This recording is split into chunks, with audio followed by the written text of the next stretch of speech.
Certificate ఉన్నాక కూడా ఈ కేసు ఇక సర్టిఫికేట్ కంటే ఇంకా నేను ఎస్సీని అని చెప్పుకోనికి ఇంకేముంటుంది సార్? మనకి గవర్నమెంట్ మనకి ఒక ప్రూఫ్ అనేది ఒక సర్టిఫికేట్ ఇష్యూ చేస్తుంది, క్యాస్ట్ సర్టిఫికేట్.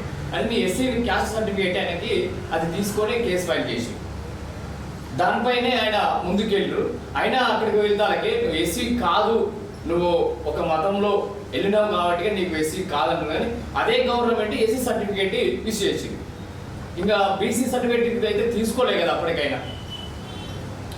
గవర్నమెంట్ అక్కడే ఫెయిల్ అవుతుంది మనకి. ఎందుకంటే గవర్నమెంట్ అనేది ఇట్లా కన్వర్ట్ అయిన వాళ్ళకి అందరికీ బీసీసీ సర్టిఫికేట్ ఇచ్చుకుంటూ వెళ్ళిపోతే, లేదా కన్వర్టెడ్ క్రిస్టియన్స్ అందరూ కూడా అప్రోచ్ అవ్వగలుగుతారా? అంత ధైర్యం ఉందా?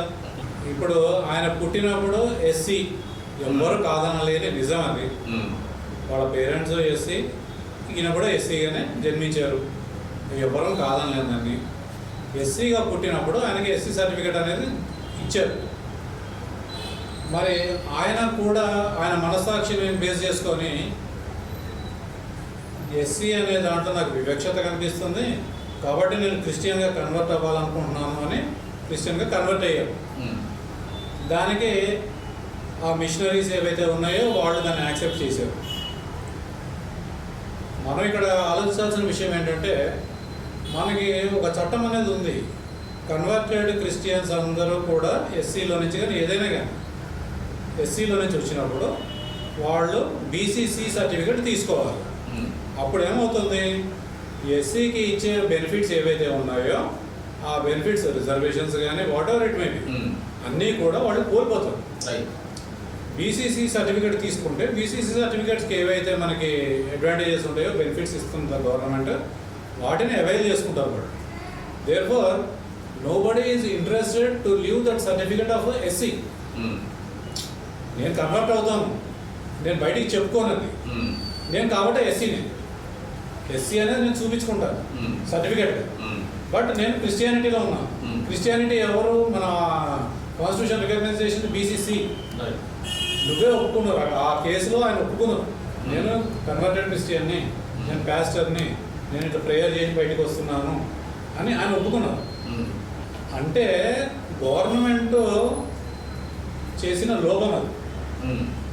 ఎస్సీలో పుట్టినవాడు క్రిస్టియన్లోకి కన్వర్ట్ అయినప్పుడు వాడు బీసీసీ కింద వెళ్ళిపోవాలని అనుకుంటున్నప్పుడు వాడికి ఒక రైట్ ఇచ్చేసేయాలి. నాకు అవసరం లేదు ఎస్సీ సర్టిఫికెట్, నాకు క్రిస్టియానిటీ కావాలి. ఎందుకంటే క్రిస్టియానిటీ ఎస్సీ కింద మనం రికగ్నైజ్ చేయలేదు మన కాన్స్టిట్యూషన్. దేర్ఫోర్ నాకు బీసీ సర్టిఫికేట్ కావాలని నేను పెట్టుకోవాలి అప్లికేషన్. అప్పుడు గవర్నమెంట్ కన్సిడర్ చేస్తుంది, బీసీసీ సర్టిఫికేట్ ఇస్తుంది ఆయనకి. గవర్నమెంట్ తప్పు కాదు దీంట్లో. ఎస్సీ సర్టిఫికేట్ నేను తీసుకుంటాను, బీసీగా నేను బ్రతుకుతాను, నాకు ఎస్సీ బెనిఫిట్స్ కావాలి. అది ఎంతవరకు న్యాయం? ఇప్పుడు ఎస్సీ వాళ్ళు ఎంతమంది లూజ్ అవుతున్నారు ఆ సర్టిఫికేట్ వలన? ఆయన ఏం చేస్తున్నారు, క్రిస్టియానిటీలోకి కన్వర్ట్ అయ్యారు, వాళ్ళ పిల్లలందరూ కూడా మళ్ళీ ఎస్సీ సర్టిఫికేటే. ఆ ఎస్సీ సర్టిఫికేట్తో వాళ్ళకున్న అడ్వాంటేజెస్ ఏంటి? ఎడ్యుకేషన్ ఫ్రీ, జాబ్స్లో 15% reservation, examination fee free, marks తగ్గించి తీసుకోవాలి. ఎందుకంటే standard of life, dignity of life వాళ్ళకి పొందలేకపోతున్నారు. అది సిటీస్లో ఆ సర్టిఫికేట్ని యూజ్ చేసుకొని, ఎస్సీ సర్టిఫికేట్ని యూజ్ చేసుకొని చాలామంది ఎదిగారు. కొన్ని కోట్లలోకి వెళ్ళిపోయారు, కొంతమంది లక్షాధికారులు ఉన్నారు, చాలామంది ఉన్నారు. ఆ ఫైనాన్షియల్ స్టేటస్ ఒక లిమిట్ పెట్టుకొని వాళ్ళ స్టేటస్ దాటిన తర్వాత వాళ్ళకి ఆ సర్టిఫికేట్ తీసేస్తే వాళ్ళు కోటీశ్వర్లు అయిన తర్వాత ఇంకా వాడికి ఎస్సీ సర్టిఫికేట్ అవసరం ఏముంది వాళ్ళ పిల్లలకి? అది లేకుండా ఇప్పుడు ఈయన ఇక్కడ ఎస్సీ సర్టిఫికేట్ నేను తీసుకుంటాను, నేను బీసీగా బతుకుతాను అన్నప్పుడు, బీసీలో దాదాపుగా మన తెలంగాణలో వచ్చేసి 112 సబ్ క్యాస్ట్ ఉంది. 112 సబ్ క్యాస్ట్లో ఈయన బీసీసీ కింద వెళ్తారు. ముస్లిమ్స్ వచ్చి బీసీఈ కిందకు వచ్చారు. ఇప్పుడు వాళ్ళకు ఉండే పర్సంటేజ్ 21% ఏమో అనుకుంటాను.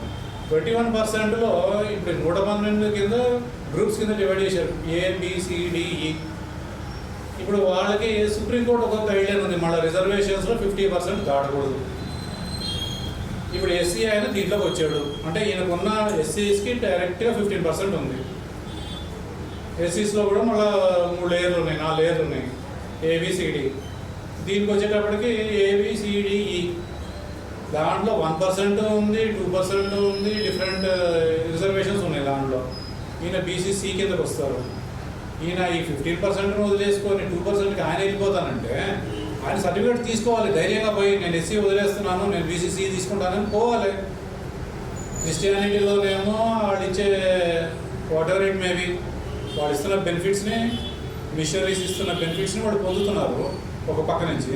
ఇంకో పక్క నుంచి గవర్నమెంట్ ఇచ్చే ఎస్సీ బెనిఫిట్ కూడా నాకు కావాలని అంటే డబుల్ బెనిఫిట్ పొందుతున్నాడు ఆయన. ఆయన ఇటు రిజర్వేషన్ కావాలంటాడు, అక్కడేమో నాకు మిషనరీ బెనిఫిట్స్ కావాలని అంటున్నాడు. అది వివక్షత అనేది ఆయన ఇక్కడ వివక్షత నేను ఎక్కువ ఎఫెక్ట్ అవుతున్నాను అని చెప్పి దాంట్లోకి వెళ్ళి నాకు ఇప్పుడు ఎఫెక్ట్ అయింది, నేను ఎస్సీ ఎస్టీ కేసు పెడతాను అంటే నువ్వు బీసీసీ అయ్యుండి ఎస్సీ ఎస్టీ ఎలా నీకు వర్తిస్తుంది? That is the question posed by the supreme court.